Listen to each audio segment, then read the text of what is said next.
Plastic వృధా కాదిక. దేశంతో సంబంధం లేకుండా ఉమ్మడిగా ఏదైనా సమస్య ఉందా అంటే వచ్చే సమాధానం ప్లాస్టిక్ అనే చెప్పచ్చు. రోజు రోజుకి చెత్త రూపంలో ఇది భూమి మీద పోగవుతూ ఉంది.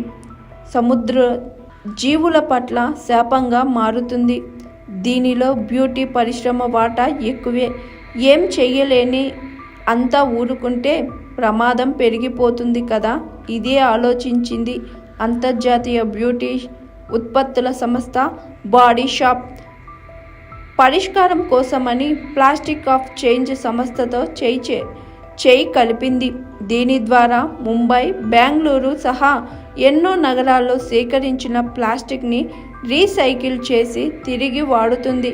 మొదట షాంపూ బాటిళ్ల కోసం ఈ ప్లాస్టిక్ని వాడదామనుకున్న తరువాత ఇతర ఉత్పత్తులకి కొనసాగించారు. అంతేకాదు దీంట్లో ఉపాధి మార్గంగాను మరలించారు. కేవలం దేశంలోనే 15 లక్షలకు పైగా చెత్త సేకరించేవారు ఉన్నారు. వారిలో సగం మంది ఆడవాళ్లే. నగరాన్ని చెత్తరహితంగా ఉంచడానికి వాళ్ళంతా కష్టపడుతున్నారు. కానీ వారికి కనీస గౌరవం ఉండదు. ఆ కలుషిత వాతావరణంలో అనారోగ్య పాలు అవుతూ ఉంటారు. అలాంటి వారికి ఆసరాగా నిలబడుతుంది ప్లాస్టిక్ ఫర్ చేంజ్. ఆరోగ్యం, చదువు, ఆర్థిక అంశాల్లో సాయపడుతుంది. వారితో కలిసి మా వంతుగా పర్యావరణానికి సాయపడాలనుకున్నాం. కొంతమందికి ఉపాధి కల్పించినట్లు అవుతుందని చేతులు కలిపాం. రీసైక్లింగ్ కత్రువులో మహిళలకే అధిక ప్రాధాన్యం ఇచ్చాం.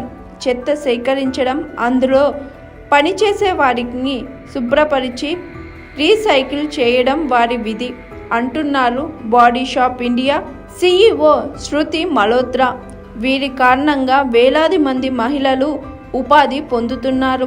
వాళ్ళ ఆరోగ్యం దృష్ట్యా PPE కిట్లు అందిస్తున్నారు. అంతేకాదు దేశవ్యాప్తంగా తమ స్టోర్ల నుంచి కొంతమందిని చొప్పున ఎంపిక చేసి చెత్త సేకరించే మహిళలకు ఈ ట్రై సైకిల్ను బహుమతిగా ఇచ్చారు. 2019 నుంచి మొదలైన ఈ కత్రువులలో 10 కోట్లకు పైగా బాటిల్ను రీసైకిల్ చేశారు. దక్షిణాదినే 2000కు పైగా మందికి ఉపాధి కల్పించారు. ప్లాస్టిక్కి వ్యతిరేకంగా వీరి ప్రయత్నాన్ని అభినందించాల్సిందే.